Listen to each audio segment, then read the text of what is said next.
The conference room was cold, all glass and polished steel, a place designed for executions. I stood at the head of the long table, my reflection a faint, ghost-like image in the window overlooking the city. Below, the world moved on, oblivious.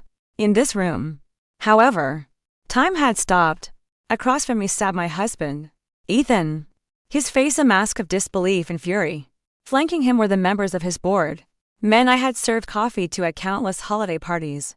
Their expressions ranged from confusion to outright hostility. They didn't know me. Not this version of me. Anyway, they only knew the quiet, agreeable wife who stood by her husband's side. The woman in the tailored suit, with her hair pulled back and a chillingly calm expression, was a stranger to them. Ethan finally broke the silence, his voice tight with rage. "What is this? Amelia? Some kind of joke?" I allowed a small, cold smile to touch my lips. It didn't reach my eyes. I looked at each man in the room, holding their gaze for just a moment before finally landing on Ethan. "Sometimes, Ethan," I said, my voice steady and clear, echoing slightly in the sterile room. "The most valuable assets are the ones you never see." But that was the future. Or rather, a future I was about to build. 30 days earlier, I was still just a ghost in my own home. The sunlight streamed through the floor-to-ceiling windows of our Westwood Hills mansion, illuminating dust motes dancing in the air. It was a beautiful morning. Like every morning in our perfectly manicured life, I placed a plate of scrambled eggs and avocado toast in front of my husband, Ethan. His favorite. He didn't look up from his newspaper. He never did. "Coffee's fresh," I said softly, my voice swallowed by the cavernous space of our kitchen, with its gleaming marble countertops and stainless steel appliances that hummed with silent efficiency. He grunted in response, the rustle of the financial section the only conversation we would have. 20 years. 20 years of breakfast just like this one. The silence wasn't awkward anymore. It was a language we had both mastered, a thick blanket that smothered any words that might have once mattered. I sat across from him, sipping my own coffee, my gaze drifting to the sprawling green lawn outside. We had everything anyone could ever want. A beautiful home, financial security, a place in the upper echelon of society. But the house was always quiet. Too quiet. My mind drifted back, as it often did, to the beginning, to a tiny 2-bedroom apartment with peeling paint and mismatched furniture. We didn't have anything then, except each other. I remembered his laughter, how it used to fill every corner of that small space. "Amy, I love you," he'd whisper at night, his arms wrapped around me, his dreams mingling with mine. "If I have you, I don't need anything else in the world," I'd reply, and I meant it with every fiber of my being. We were happy, genuinely happy. We planned our future on cheap wine and takeout pizza. We painted the spare room a soft yellow, dreaming of the day it would become a nursery. "What should we name them?" he asked one night, tracing patterns on my hand. "If it's a boy, maybe Julian. A girl, Sarah." We both wanted children so desperately. It was the one thing that would make our perfect picture complete. But a year passed. Then 2. The yellow room remained empty, its color slowly fading. Just like our hope. The doctor's visit started. The hushed conversations. The invasive tests. "There's nothing wrong with you, Mrs. Davenport," the doctor told me with a reassuring smile after the first round of tests. Sometimes these things just take time. We held on to that. We took vacations, tried to relax, did everything they told us to do. But another year passed. And still, nothing. The pressure started to build. A subtle but constant weight. It came from Ethan's mother, Eleanor, whose weekly phone calls felt more like interrogations. "Any news yet, Amelia?" she'd ask, her voice dripping with disappointment. A woman's duty is to continue the family line. My Ethan deserves an heir. At family gatherings, I felt the pitying glances from relatives. The whispers followed me down the hallway. "They say she's the one with the problem." Poor Ethan. Ethan started to change, too. It wasn't sudden. It was a slow erosion. At first, he was supportive. "Don't worry, Amy. It's not your fault." "Is it stress?" "Maybe. Just try to relax." But his words were kind while his voice was tinged with an exhaustion I couldn't ignore. The easy laughter disappeared, replaced by a brooding frustration. The space between us and our king-size bed grew wider each night. After 5 years, one insisted we get tested again. Both of us. The results came back. and the doctor sat us down with a grave expression. The problem wasn't with me. It was with him. A low sperm count. Poor motility. The doctor explained it in clinical terms, but all I heard was the shattering of my husband's pride. I saw the look on Ethan's face, the shame. The devastation. He looked like a broken man. That night, in the car on the way home, a decision formed in my mind. A terrible, selfless decision. I took his hand. It was cold and limp in mine. "Ethan," I said, tears streaming down my face. "It's me." The doctor made a mistake reading the charts. He called me back. "The problem is me." He looked at me, his eyes searching mine. I held his gaze, pouring every ounce of fake conviction I had into my expression, and he believed me. Maybe because he wanted to. Maybe because it was easier than facing the truth. "It's okay," he said, pulling me into a hug. "We'll be okay. Just the two of us." He held me, but the warmth was gone. I had saved his pride, but in doing so, one had taken all the blame. I became the broken one, the reason for our empty home, and from that day on, he treated me like I was. The late nights at the office began soon after. He said it was work, a big merger, a demanding client. I believed him. At first. Then came the weekends away for business conferences. The faint, unfamiliar scent of perfume on his shirts when he finally came home. The way he would take phone calls in another room. His voice a low murmur. I found the first real proof after 8 years of marriage. A text message on his phone, left open on the nightstand. "Can't wait to see you tonight. Thinking of you makes my heart race." My hands trembled so hard I almost dropped the phone. My world tilted on its axis. I should have screamed. I should have thrown things. I should have confronted him. But I didn't. I just placed the phone back where I found it and pretended I had seen nothing. Because in my twisted, guilt-ridden mind, I felt I deserved it. It was my fault. I couldn't give him a child. So he looked for comfort elsewhere. I was a deficient wife. This was my punishment. So I stayed. For 12 more years. I stayed. I played the part of the perfect, supportive wife. I hosted his business dinners, smiled at his colleagues, and kept our home immaculate. I swallowed my pain and my anger, burying them so deep I could almost forget they were there. I became an expert in silence and denial. I watched as he became more successful, more powerful, and more distant. The man I had fallen in love with was gone, replaced by a cold, arrogant stranger who shared my house but not my life. I became invisible, a piece of the expensive furniture, necessary for appearances, but otherwise ignored, and I accepted it. I floated through my days in a quiet fog of loneliness. Finishing my coffee, I brought my cup to the sink. Ethan was folding his newspaper, preparing to leave. "I'll be home late tonight," he said, his back to me as he straightened his tie. "Don't wait up." "Okay," I replied to the empty space where he had stood. He was already gone. The front door clicked shut, and the silence rushed back in. Heavier than before. I stood there for a long time, looking out at the perfect green lawn, feeling the familiar ache in my chest. This was my life. A beautiful, empty cage. Today was our 20th wedding anniversary, and he hadn't even mentioned it. I didn't know it yet, but the silence was about to be broken. Not by a scream, or a fight, but by the turning of a key in the lock. And everything, absolutely everything, was about to change. The conference room was cold, all glass and polished steel, a place designed for executions. I stood at the head of the long table, my reflection a faint, ghost-like image in the window overlooking the city.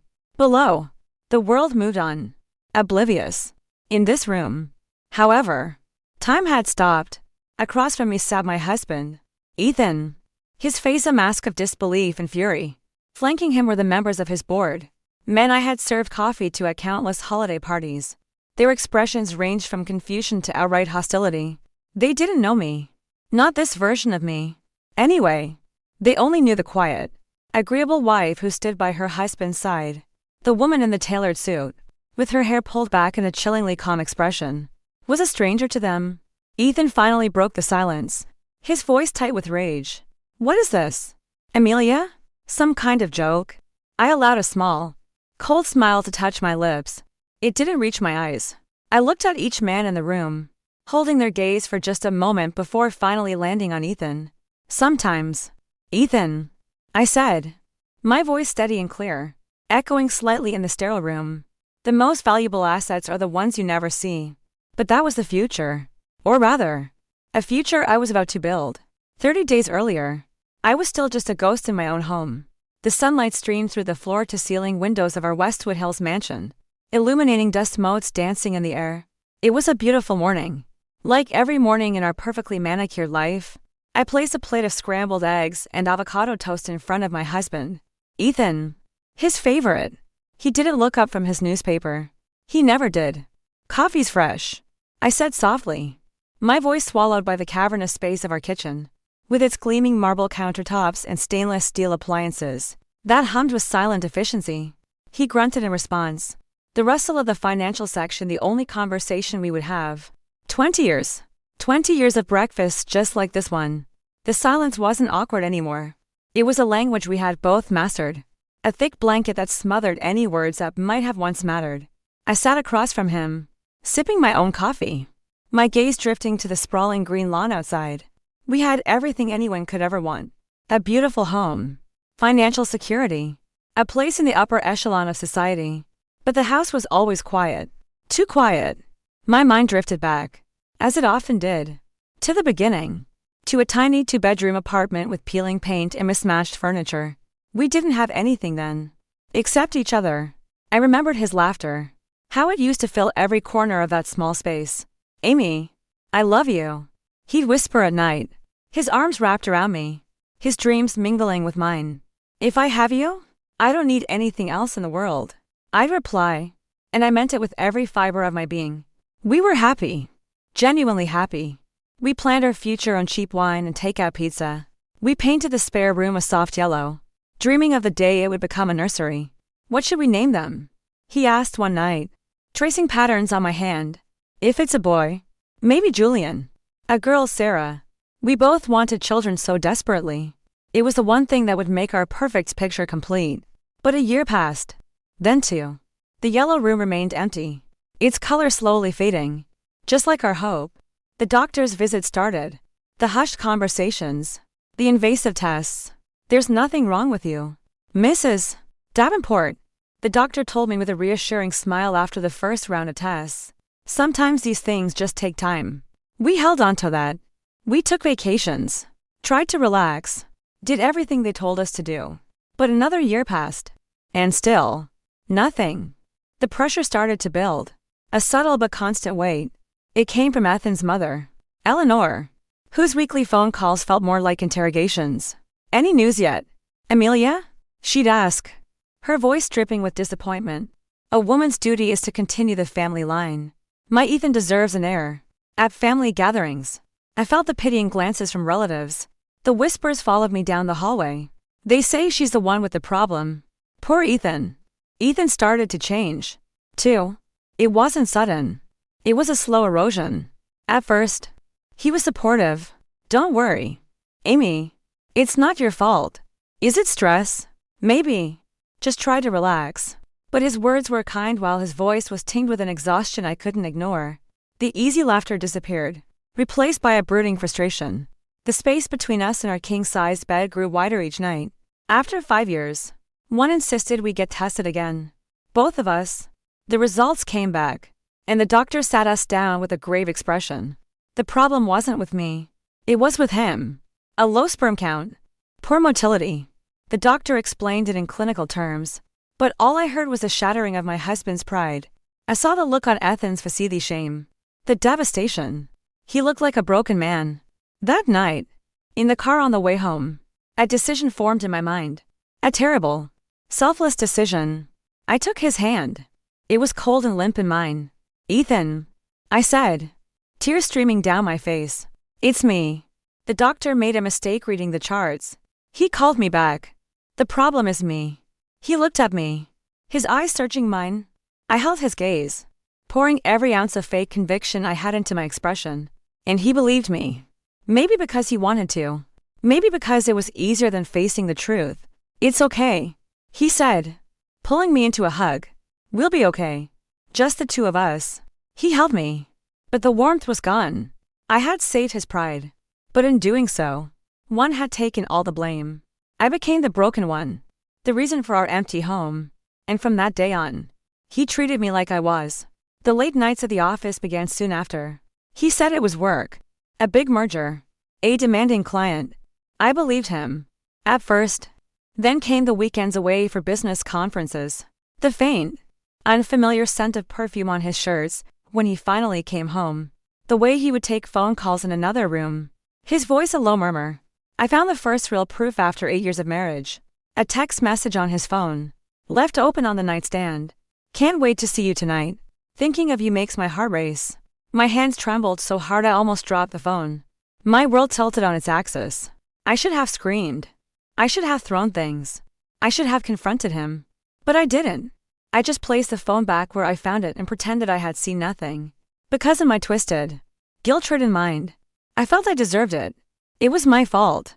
I couldn't give him a child. So he looked for comfort elsewhere. I was a deficient wife.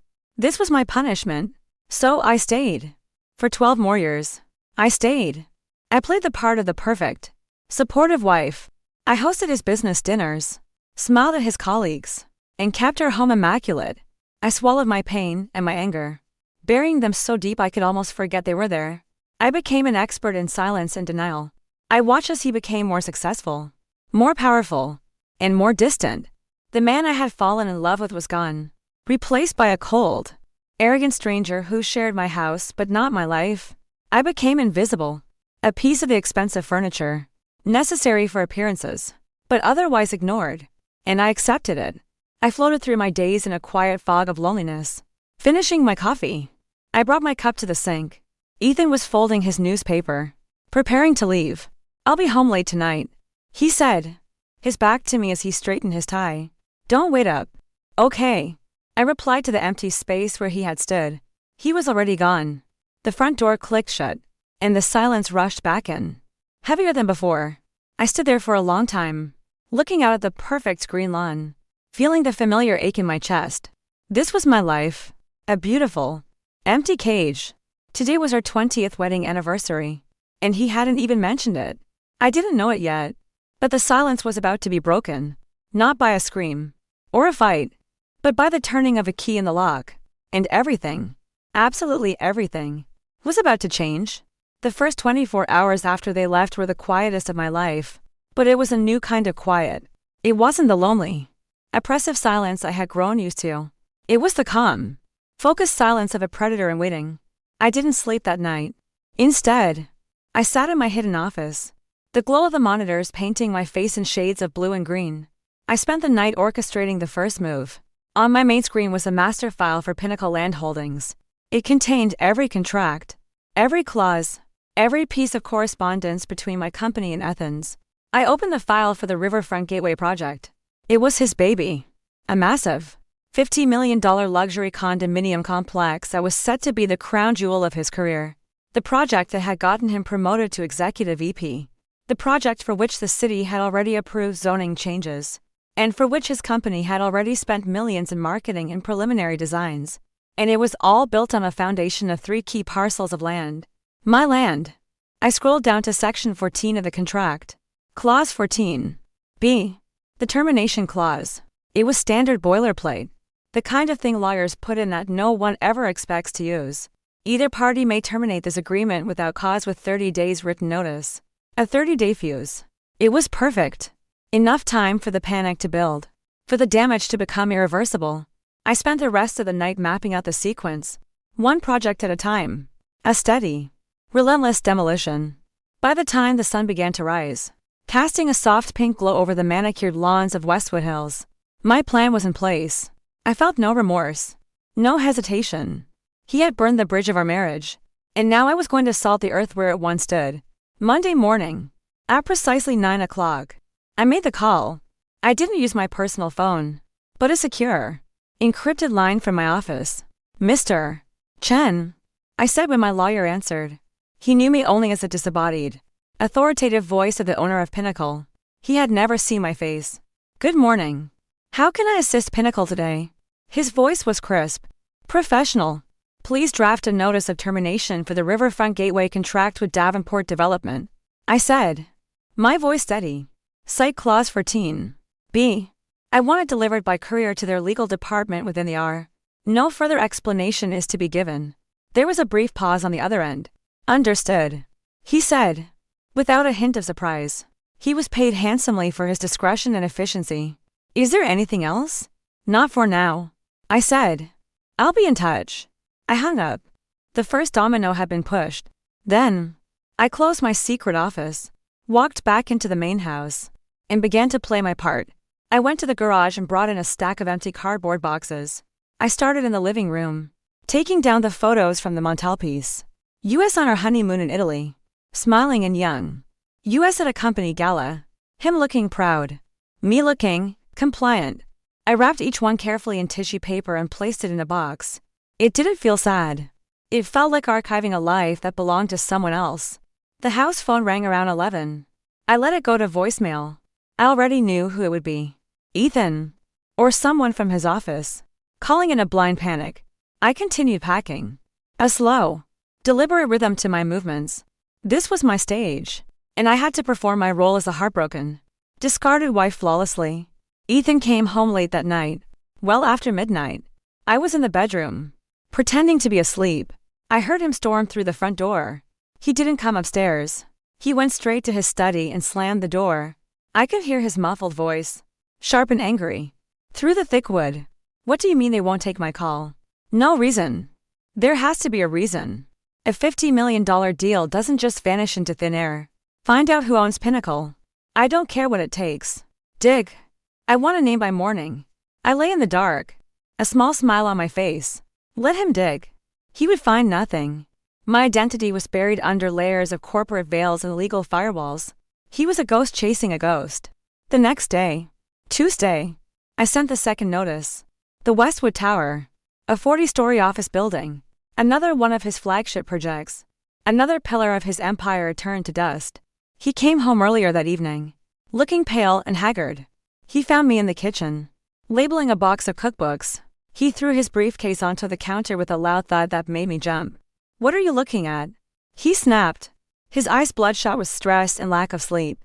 Nothing, I said softly, keeping my head down. You startled me. Right? He scoffed, pulling a bottle of whiskey from the cabinet and pouring a heavy glass. Of course. You're just here, packing your little boxes in your perfect little world, while I'm out there trying to stop my company from imploding. The injustice of his words was so profound it was almost comical. He was accusing me of being detached from the very crisis I was engineering. The irony was exquisite. I'm sorry you're having a hard day, Ethan, I said, my voice gentle and sympathetic. My sympathy seemed to enrage him further. You're sorry. He laughed. A bitter, harsh sound. You have no idea. You've never had any idea what it takes to build something, to fight for something. You spent 20 years living off my hard work, and you have the nerve to tell me you're sorry. He took a long swallow of his whiskey, his knuckles white as he gripped the glass. Just stay out of my way, Amelia. I have enough problems without having to look at your sad face. He turned and retreated to his study, slamming the door behind him once more. I stood alone in the kitchen, the scent of his anger and expensive whiskey hanging in the air. I looked down at my hands. They were steady. His words no longer had the power to hurt me. They were just the desperate snarls of a trapped animal. An animal that didn't yet realize the cage it was in had been built by the one person it never, ever saw as a threat. I picked up my labeling marker and wrote cookbooks on the side of the box in neat, clear letters. Then I moved on to the next one. There was still so much to pack, and so much more to destroy. Wednesday brought the third termination notice, for a sprawling suburban shopping complex. On Thursday, it was a mixed-use development by the Old City Harbor. On Friday, as a final flourish to end the week, I severed the contract for the Northgate Industrial Park. By the end of business hours on Friday, 5 of his most significant projects, with a combined value of over $100 million, had evaporated. The news was starting to leak. Whispers in the financial columns, rumors on industry blogs. Davenport Development hits major snag. Mysterious landholder pulls plug on key projects. The company's stock, which had been on a steady climb for 2 years, began to falter. It dipped 5% on Thursday, another 8% on Friday. The atmosphere in the house grew toxic. Ethan was a thundercloud of rage and anxiety. He paced the halls at night, his phone pressed to his ear, his voice a low, furious growl. He barely ate. He drank constantly. He looked at me with a kind of vacant contempt, as if my very presence was an insult to the magnitude of his crisis. And I continued to play my part. I packed. I cleaned. I offered him food he wouldn't eat and comfort he would reject. I was a ghost in the machine of his destruction. And he never once suspected my hand on the controls. The second week began. On Monday, the 6th notice went out. The Aspen Grove residential community. This one was different. This one hurt him personally. It was a passion project. A high-end gated community he had designed himself. Named after a place we had visited on early. Happy vacation. Seeing the notice drafted with that name on it gave me a brief, sharp pang of something that felt like sadness. But I pushed it down. The man who had shared that memory with me was long gone. This was just business. That evening, I was in the master closet, folding his sweaters into a box to be sent to his new apartment, when he stumbled into the room. He was drunk. His tie askew, his face flushed. "What are you doing?" He slurred, pointing a shaky finger at the box. Don't touch my things. I'm just packing them for you," I said calmly, not looking at him. "So they'll be ready when you move." "I'm not going anywhere," he said, his voice rising. "This is my house. Ethan, you're the one who asked for the divorce," I reminded him gently. "You're the one who is starting a new life with Chloe and your son." The word son seemed to sober him up slightly. He ran a hand through his disheveled hair. "The divorce, right? I can't deal with that right now." He looked at me, and for the first time in a long time, there was something other than anger or indifference in his eyes. It was raw, desperate fear. "Amy, I'm in trouble," he whispered. The admission seemed to cost him everything. "The company, it's falling apart. I don't know why. This company, Pinnacle, they came out of nowhere. And now they're trying to ruin me." I stopped folding. I turned to face him, my expression a carefully constructed mask of concern. "Ruin you? Why would anyone want to do that?" "I don't know," he yelled, his frustration boiling over again. "I can't find a single piece of information on them. It's like they don't exist. But they own half the city, and they're pulling every single contract. The board is going insane. The investors are threatening to sue. Everything I built, it's all." He couldn't finish the sentence. He sank onto the edge of the bed and buried his face in his hands. A part of me, a small, foolish part that still remembered the boy I married, felt a flicker of pity. It was pathetic, watching this powerful man crumble. But then I remembered Chloe's smug face. I remembered the words, "my son." I remembered 20 years of silent breakfasts and lonely nights. The pity died as quickly as it came.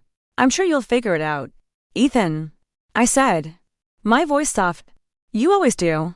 My faith in him seemed to be the cruelest thing I could have said.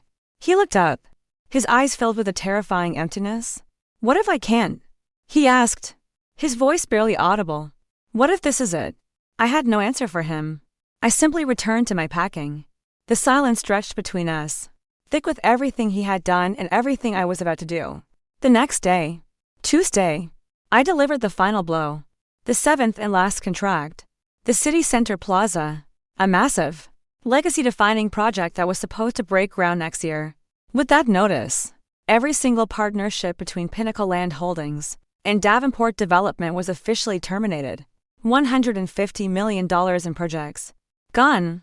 The foundation of his company had been systematically, completely, and irrevocably demolished. The fallout was immediate and catastrophic. By noon, the company's stock had plummeted by 40%. The board called an emergency meeting. The financial news channels were all over the story. Davenport Development was in freefall. And then, things got worse for him. As if on cue, the universe decided to twist the knife. A report was released forecasting a massive, unprecedented spike in the cost of raw material steel, lumber, concrete due to supply chain disruptions. Even if he could have salvaged his projects, he now couldn't afford to build them. The final piece of the trap snapped shut that afternoon. I received an alert from the financial monitoring service I used. His company's primary lender, a major national bank, had officially downgraded their credit rating. It was time. I made another call to my lawyer. "Mr. Chen, good afternoon," I said. "Ma'am," he replied. "I was expecting your call. The market is in chaos." "It is," I agreed. "I believe a certain bank may be feeling nervous about its exposure to Davenport Development. I want you to start buying their debt." There was another pause on the line. This was a different kind of move. More aggressive. More personal. By their debt? He repeated carefully. Yes. All of it. Use the offshore accounts. I want to become their biggest creditor. Quietly. That could be a significant expenditure. He noted. I looked at my net worth tracker on the screen. I can afford it. I said. Very well. He said. Consider it done. I was no longer just the ghost who had taken away his toys. I was about to become the monster under his bed. The one who owned his company. His future. His debt. The one who held the strings. That evening. The house was empty when I finished packing the last box. Ethan didn't come home. His secretary called me around 8. Her voice strained. Mrs. Davenport? I'm so sorry to bother you. Is Mr. Davenport there? No. I haven't seen him since this morning. I said. Oh, she said. Her voice dropping. He missed the emergency board meeting this afternoon. He's not answering his phone. We're all very worried. I see. I said. Well, if he comes home, I'll tell him you called. I hung up the phone. He was running. Hiding. He couldn't face the disaster he believed had befallen him. But there was nowhere to run. Because wherever he went, he would be running from me. And I was everywhere. For 2 days. Ethan was a ghost. His car remained in the company garage. His office was dark. And his phone went straight to voicemail. The panic at Davenport Development reached a fever pitch. With their CEO missing and their project pipeline completely gutted, the company was hemorrhaging money and credibility. The board was in a constant state of emergency, trying to reassure investors with promises they couldn't possibly keep. I, meanwhile, moved through the empty house like a curator preparing an exhibit for closure. I arranged for movers. I filed the change of address forms. I methodically untangled my life from his. A process that felt less like a divorce and more like a corporate restructuring. During this time, my financial team, under the direction of Mr. Chen, worked with silent, ruthless efficiency. By Thursday afternoon, Pinnacle Land Holdings, through a series of anonymous offshore entities, had acquired over 60% of Davenport Development's outstanding debt from the nervous banks. I was now, for all intents and purposes, Ethan's lender, his master. He finally reappeared on Friday morning. Not at home, and not at the office. He surfaced at Chloe's luxury apartment building when he was paying for with company money. A fact I had known for months thanks to the private investigator I'd hired. He looked like a man who had been dragged through hell. Paparazzi, smelling blood in the water, had been camped outside, and a picture of him appeared online almost instantly, unshaven, wearing the same rumpled suit from 3 days ago. His eyes wide with a hunted look. He didn't stay long. Apparently, Chloe wasn't as welcoming to a ruined man as she had been to a triumphant executive. The doorman at her building was a talkative man, especially when a crisp $100 bill was involved. He told my investigator that he heard shouting. Chloe's voice, high and shrill, echoing in the marble lobby. Words like useless, failure, and how could you let this happen, were overheard before Ethan was seen storming out, his face a thunderous mask of humiliation. He didn't have many places left to run. So he came home. I was in the kitchen, wiping down the clean countertops one last time. When he walked in, the sight of him was jarring. He looked 10 years older than he had a week ago. The arrogant swagger was gone, replaced by a defeated slump in his shoulders. He looked utterly broken. He dropped his keys on the counter. The clatter unnaturally loud in the silent house. It's over, Amy, he said, his voice a hoarse whisper. He didn't look at me. He just stared at the gleaming marble as if it held the answers to the universe. Everything. It's all gone. I stopped wiping and turned to him, my expression one of quiet neutrality. What happened, Ethan? I asked, as if I didn't know every single devastating detail. He let out a hollow laugh. What happened? A bomb went off. A nuclear bomb. And I was standing at ground zero. He finally looked at me, his eyes pleading for something. Sympathy. Absolution. I had none to give. They're firing me. The board. They're invoking the morality clause. Morality clause? I asked, feigning ignorance. The expenses for Chloe's apartment, the gifts, the trips. They found it all. Someone leaked my expense reports to the entire board. He shook his head in disbelief. They're saying I misappropriated company funds. They're using it to push me out. To make me the scapegoat for this whole Pinnacle disaster. Someone leaked it. I thought. Yes. Someone did. My investigator had been very thorough. He collapsed into a kitchen chair. The same one he sat in every morning while ignoring me. I have nothing, he said, his voice cracking. The stock options are worthless. My severance is gone. Chloe, she told me to get out. He looked up at me, his face a ruin of self-pity. Amy, I have nowhere else to go. This was it. The moment of his complete surrender. He was stripped of his power, his money, his mistress, his pride. All he had left was me, the wife he had thrown away like trash. He was looking at me as his last and only hope. The divorce, he started, his voice trembling. Maybe we could slow it down. Just until I get back on my feet. The apartment you were going to get, I can't afford that now. We have to sell it. We have to sell everything. I remained silent, letting him talk, letting him dig his own grave a little deeper. Please, Amy, he begged, his voice dropping to a pathetic whisper. He reached across the table, trying to take my hand, but I pulled it away. 20 years. That has to count for something, right? We're a team. We've always been a team. Help me. We can get through this together. The hypocrisy was so staggering it almost took my breath away. A team. He hadn't considered us a team when he was sleeping with Chloe. He hadn't considered us a team when he brought her, pregnant, into our home on our anniversary. He only wanted a team now that his side had lost so spectacularly. I looked at him, this stranger with my husband's face, and I felt nothing but a cold, clear void. The love I once had for him had been dead for years. What he had killed last week was the last lingering ghost of my obligation.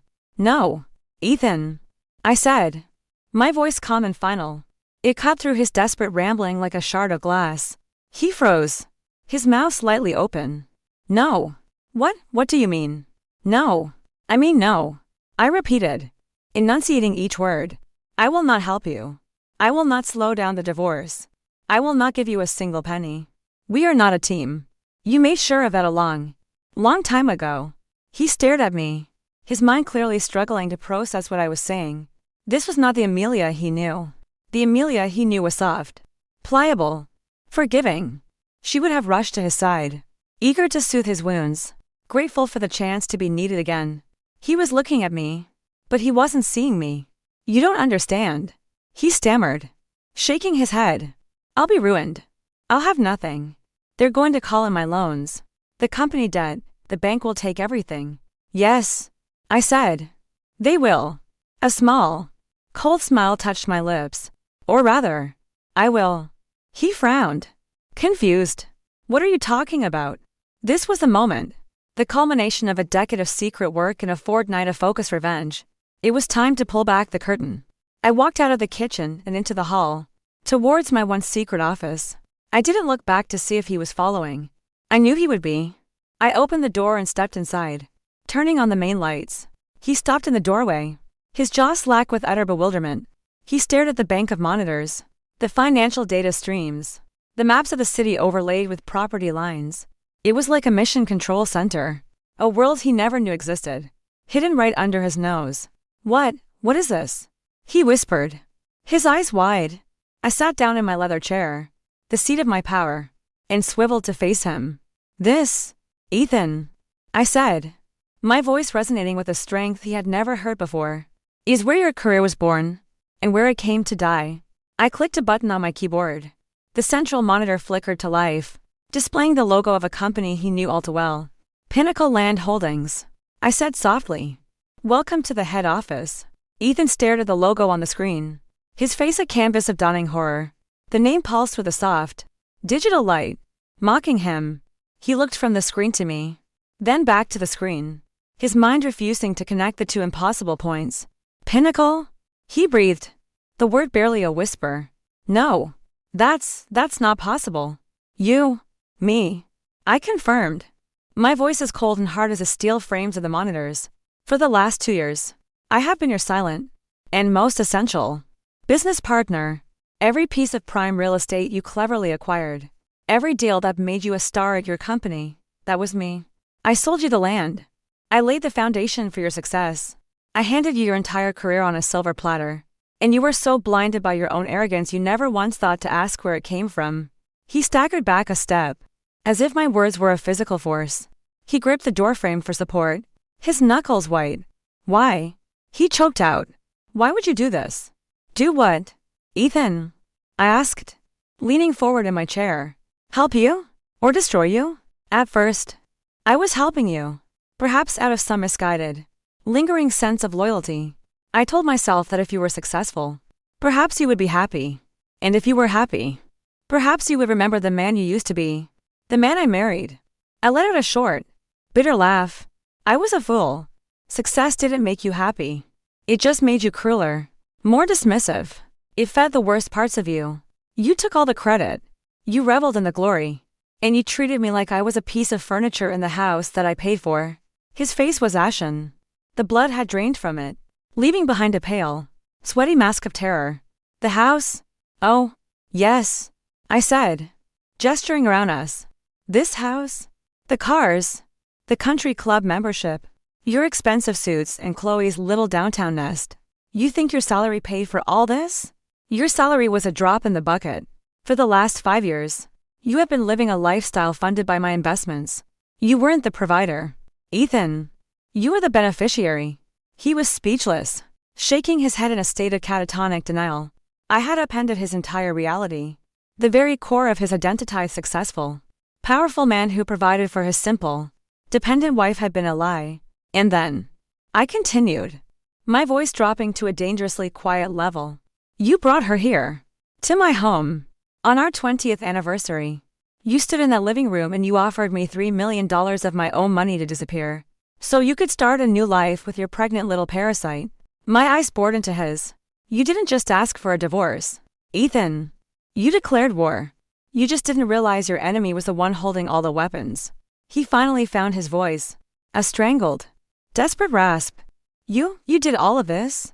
The contracts, the stock, the bank, it was all you? Every last bit of it. I confirmed. I built you up. And I have torn you down. I own your debt. Which means, for all practical purposes, I own what's left of your company. I own you. He slid down the doorframe, slumping to the floor in a heap of defeated ambition. He looked small, pathetic. All the power and bluster he had worn for 2 decades had been stripped away, leaving nothing but a hollow, terrified man. But I wasn't finished. There was one more secret. The original lie. The one that had started it all.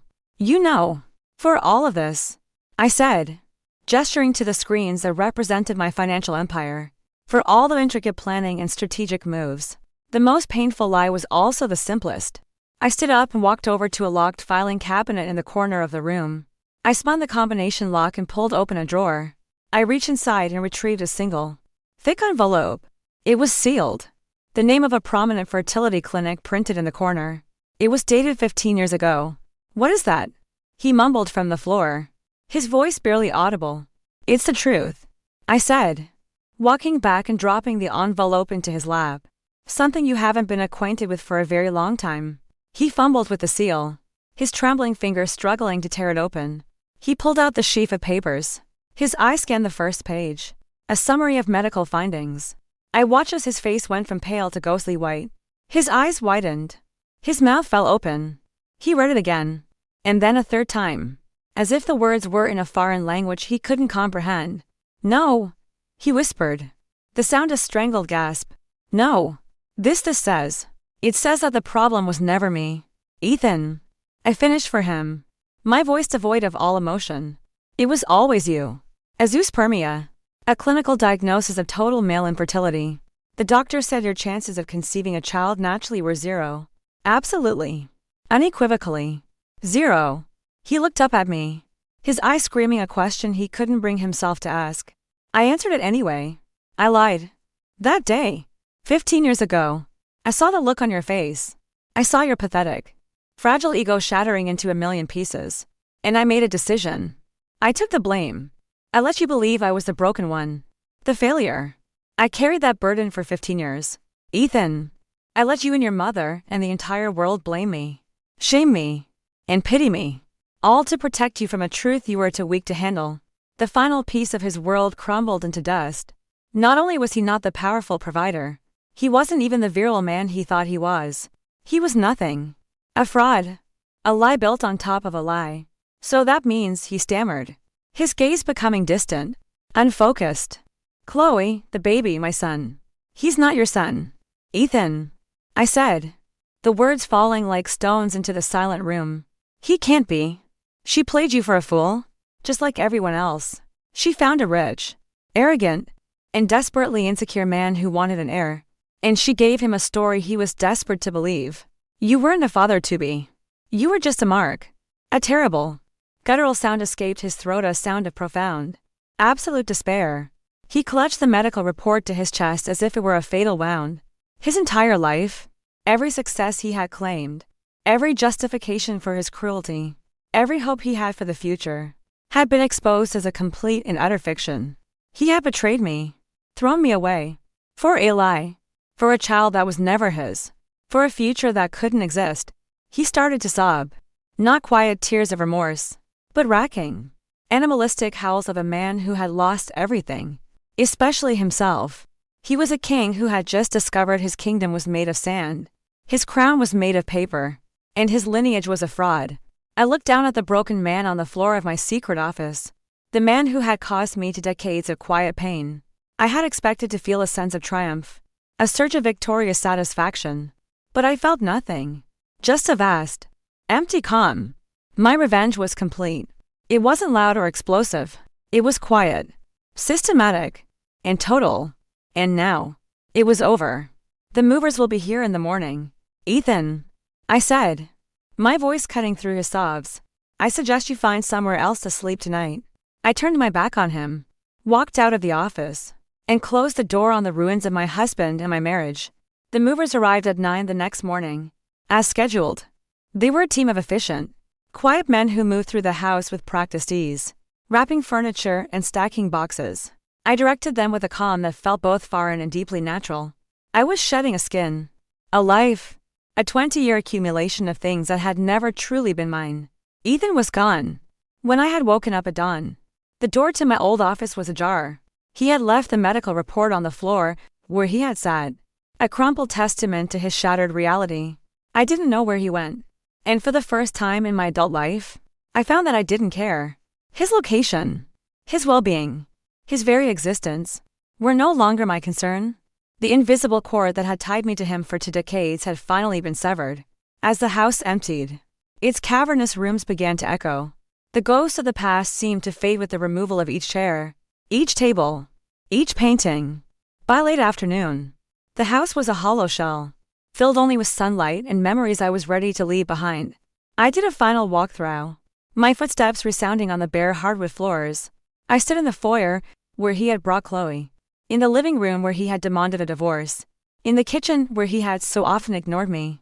There was no sadness, just a profound sense of release, like the final exhalation of a breath I had been holding for 20 years. I left the keys on the clean marble countertop, walked out the front door, and didn't look back. The divorce was swift and silent, with the evidence of his infidelity, his misappropriation of company funds, and the mountain of debt he now faced. Ethan had no grounds to contest anything. He signed the papers without a word, his signature a weak, shaky scrawl. I didn't ask for alimony or any of his remaining personal assets. I didn't need them. I took back my maiden name, Amelia Sterling, the name that felt solid and real, a name that was entirely my own. I didn't stay in the city. The penthouse he had offered me as a consolation prize felt tainted. I sold it, along with the Westwood Hills mansion, which I now controlled as his primary creditor. I liquidated most of my real estate holdings in the area through Pinnacle, cashing out at the peak of the market I had helped create. I walked away with a fortune that was, by any measure, staggering. But the money wasn't the prize. The prize was freedom. I moved across the country, to a city on the West Coast known for its vibrant tech scene and its forward-thinking culture. I bought a modern, minimalist house perched in the hills, with walls of glass that overlooked the endless expanse of the Pacific Ocean. The silence here was different. It wasn't the empty, lonely silence of my old life. It was a peaceful, expansive silence, filled with the sound of the wind and the distant cry of gulls. For the first 6 months, I did nothing. I read books. I walked on the beach.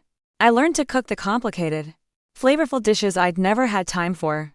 I reconnected with old college friends, people who had known me as Amy Sterling, the bright, ambitious economics major. Before I had submerged myself in the role of Ethan's wife, it was a process of rediscovery, of finding the person I had been before I had lost myself. But I was not built for idleness. The same mind that had unraveled the complexities of cryptocurrency and real estate markets needed a new challenge. I saw a gap in the market. The world of high finance was still overwhelmingly male, a world where women were often patronized or ignored. I knew firsthand what it felt like to be underestimated, and I knew how to turn that into a superpower. I used a portion of my capital to start a new company, not a shadowy, anonymous entity like Pinnacle, but a bright, transparent, and bold venture. I called it Phoenix Advisory. The name felt right, a symbol of rebirth from the ashes. Our mission was simple: to empower women through financial literacy and strategic investment. We provided venture capital for female-founded startups, offered wealth management services tailored to women, and ran workshops on everything from basic budgeting to advanced derivatives trading. I wasn't a disembodied voice on a phone anymore. I was the face of my company. I was Amelia Sterling, the founder and CEO. My story, once my most painful secret, became my greatest asset. I didn't share the salacious details of Ethan's downfall, but I spoke openly about my journey from an overlooked housewife to a self-made investor. I spoke about feeling invisible, about the quiet fear of financial dependency, and about the liberating power of taking control of one's own destiny. The story resonated. Women from all walks of life were drawn to Phoenix Advisory. We weren't just managing their money, we were validating their ambitions. The company grew faster than I could have ever imagined. I was featured in business magazines, invited to speak at conferences. I was no longer living in anyone's shadow. I was casting along one of my own. During this time, I met someone. His name was David, an architecture professor at a local university. We met at a charity auction where I had outbid him on a rare first edition of a book we both loved. He wasn't intimidated by my success. He was fascinated by my mind. He listened when I talked about market trends with the same rapt attention he gave when I talked about my love for old movies. He made me laugh. A deep, genuine laugh that I hadn't realized I'd missed so much. Our relationship was built on a foundation of mutual respect and easy companionship. There were no power dynamics, no secrets, no blame. It was just simple. He loved me for being Amelia Sterling, not for what I could provide for him or how I reflected on him. For the first time, I felt truly seen. I rarely thought of Ethan. My private investigator had given me a final report on him as a closing out the book's formality. He had declared bankruptcy. The company had been dismantled and its assets sold off for pennies on the dollar. Mostly to me. His mother, Eleanor, had refused to help him, mortified by the public scandal and the revelation of his infertility. He had lost everything. The last the investigator had heard, he was working as a day laborer for a construction company, living in a cheap motel on the outskirts of the city. His story had ended. Mine was just beginning. 1 year after I left Westwood Hills, I found myself back on the East Coast for a conference. Phoenix Advisory was launching a new fund, and I was the keynote speaker. The event was a massive success. The ballroom was packed with investors, entrepreneurs, and journalists, all listening as I spoke about the future of female-led innovation. Standing on that stage, bathed in the warm glow of the spotlights, I felt a sense of profound, peaceful accomplishment. I was exactly where I was supposed to be. The next afternoon, I had a few hours to spare before my flight back to the West Coast. I decided to take a walk. The city was just as I remembered it, bustling, energetic maze of steel and glass. I bought a coffee and wandered through a small park near my hotel, watching the flow of city life around me. People rushing to meetings, couples laughing on benches, tourists taking pictures. I was just another face in the crowd, anonymous and free. As I was leaving the park, I stopped at a crosswalk, waiting for the light to change. A construction crew was working on the foundation of a new skyscraper across the street. The noise of jackhammers and heavy machinery filled the air. My gaze drifted over the workers in their hard hats and dusty clothes. And then, I saw him. It was Ethan. My breath caught in my throat. He was thinner, much thinner, and the expensive suits had been replaced by a dirt-stained t-shirt and worn-out work boots. His face was weathered, tanned by the sun, with new lines of hardship etched around his eyes. He was hauling a heavy piece of scaffolding with another worker, his movements slow and labored. He looked tired. He looked old. All the arrogance and polished confidence had been stripped away, leaving behind the weary frame of a man defeated by life. For a moment, I felt a strange cocktail of emotions. Not pity. Not anymore. Not satisfaction. Either. It was more like a distant, clinical observation. Like looking at a photograph from a forgotten chapter of history. This man, who had once been the center of my universe, was now a complete stranger. The light changed, and the crowd surged forward. I hesitated for a second, then started to cross the street, my path taking me right past his worksite. As I drew level with him, he set down his end of the scaffolding, wiping a forearm across his sweaty brow. His gaze lifted, sweeping blankly over the passing pedestrians, and then his eyes met mine. Recognition dawned slowly. Then all at once, his body went rigid. The half-empty water bottle in his hand slipped from his grasp and fell to the pavement. He just stared, his mouth slightly agape, as if he were seeing a ghost. A ghost in a beautifully tailored cashmere coat, holding a cup of artisanal coffee, looking like she owned the world. Which, in a way, I did. I stopped. I don't know why. Maybe to prove to myself that I could. That he held no more power over me. Not even the power to make me run. Ethan, I said. My voice calm and even. It wasn't a question. Amelia. He breathed. His voice rough and unfamiliar. He looked down at his own dirty clothes. A flush of deep, painful shame coloring his neck. He suddenly seemed desperate to be anywhere else. How are you? I asked. It was a simple, polite question. The kind you ask a former acquaintance you run into on the street. He let out a short, harsh laugh that sounded more like a cough. How am I? He gestured vaguely at the construction site, at his own grimy appearance. As you can see, I'm working. I'm glad to hear that, I said. And I meant it. It was better than the alternative. He looked at me then. Truly looked at me. And I saw a flicker of the man he had been in his ice-net, the cruel executive. But the young, ambitious boy who had once been so afraid of failure. He saw the woman I had become.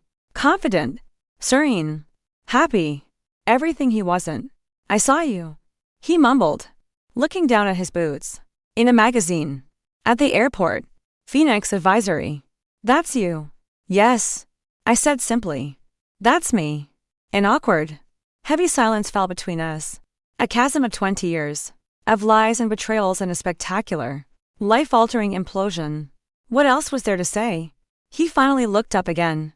His eyes filled with a weary resignation. You look good, Amy. Happy. I am. I said. It was the truest thing I had ever said. Another worker yelled his name from across the site. An impatient, commanding shout. Reality intruding. I have to go. He stammered. Grateful for the interruption. Of course, I said.